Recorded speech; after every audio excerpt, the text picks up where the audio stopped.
మెహతా అంటే మనకి మ్యాక్సిమం హర్షద్ మెహతా గుర్తుకు వస్తారు. కానీ 140 లక్షల మంది వికలాంగుల జీవితాల్లో వెలుగులు నింపుతున్న డాక్టర్ దేవేంద్ర రాజ్ మెహతా గురించి మీకు తెలుసా? ఒక వ్యక్తి జీవితంలో జరిగిన యాక్సిడెంట్ ఇప్పుడు మన దేశంలో కోట్లాది మంది వికలాంగుల జీవితాల్లో వెలుగులు ఎలా నింపింది మరియు నింపుతున్నది. ఒక్క రూపాయి కూడా ఆశించకుండా మరియు తీసుకోకుండా 140 లక్షల మందికి పైగా అవయవ మార్పిడి ఎలా చేయగలిగారు మరియు చేస్తున్నారు. ఇన్ని లక్షల మందికి అవయవ దానాలు చేయడానికి డబ్బు ఎవరు ఇస్తున్నారు? ఒక వ్యక్తి పూనుకుంటే ఎన్ని కోట్ల మందికి సహాయం చేయగలమో నిరూపించిన డాక్టర్ దేవేంద్ర రాజ్ మెహతా గారి ఇన్స్పైరింగ్ స్టోరీ సూటిగా ఎలాంటి సుత్తి లేకుండా 4 నిమిషాలలో తెలుసుకుందాం. Welcome to 10 points info Telugu. అది 1969 రాజస్థాన్ రాష్ట్రంలోని జైసల్మేర్ లో కలెక్టర్ గా పనిచేస్తున్న దేవేంద్ర రాజ్ మెహతా గారు ప్రొక్రాన్ లో కారులో వెళ్తున్న ఆయన ఘోర రోడ్డు ప్రమాదానికి గురయ్యారు. ప్రాణాలతో ఎలాగోలా బయటపడిన ఆయన తొడయముక మాత్రం 43 ముక్కలుగా చీలిపోయింది. 5 నెలల పాటు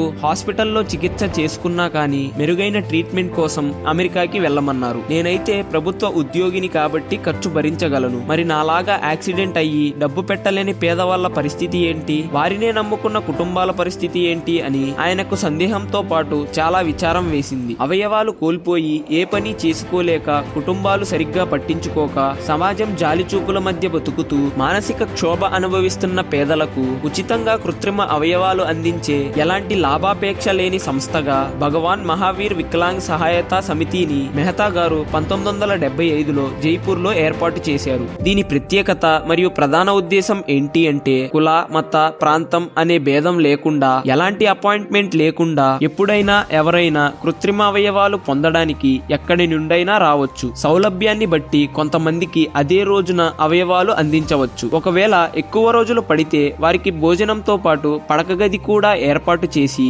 అవసరమైతే ప్రయాణ ఖర్చులు కూడా ఇచ్చి పంపిస్తారు. ఏదో కారణాల వలన అంత దూరం రాలేని వారికి కూడా సేవలందించడం కోసం భారతదేశంలోని అన్ని ప్రాంతాల్లోనే కాకుండా ఆఫ్ఘనిస్తాన్, బంగ్లాదేశ్, పాకిస్తాన్, సోమాలియా వంటి అనేక దేశాలలో ఉచిత క్యాంప్స్ నిర్వహిస్తూ ప్రపంచం మొత్తం పర్యటిస్తూ ప్రజలకు కృత్రిమ అవయవదానం చేస్తున్నారు. ఈ కృత్రిమ అవయవాల అభివృద్ధి మరియు వాటి నాణ్యత మెరుగుపరచడానికి నిరంతరం పరిశోధన చేయడానికి కాలిఫోర్నియాలోని స్టాన్ఫోర్డ్ యూనివర్సిటీ, ఐఐటీలు మరియు ఇస్రో వంటి అనేక ప్రసిద్ధి సంస్థలతో భాగస్వామ్యం కలిగి ఉంది. భగవాన్ మహావీర్ సహాయతా సమితి ఇప్పుడు భారతదేశం అంతటా 22 కేంద్రాలను కలిగి ఉంది. 1975లో 59 కృత్రిమ అవయవాలతో ప్రారంభమైన దాని ప్రయాణం ఇప్పుడు ప్రతి సంవత్సరం 20,000 కృత్రిమ అవయవాలను, 30,000 పోలియో క్యాలిపర్లను మరియు ఇతర సహాయ సదుపాయాలను ఉచితంగా అందిస్తుంది. ఇప్పటి వరకు మనతో పాటు ప్రపంచవ్యాప్తంగా దాదాపు 140 లక్షల మందికి పైగా అవయవాల మార్పిడి చేసింది. ప్రపంచంలోనే వికలాంగులకు సేవలందిస్తున్న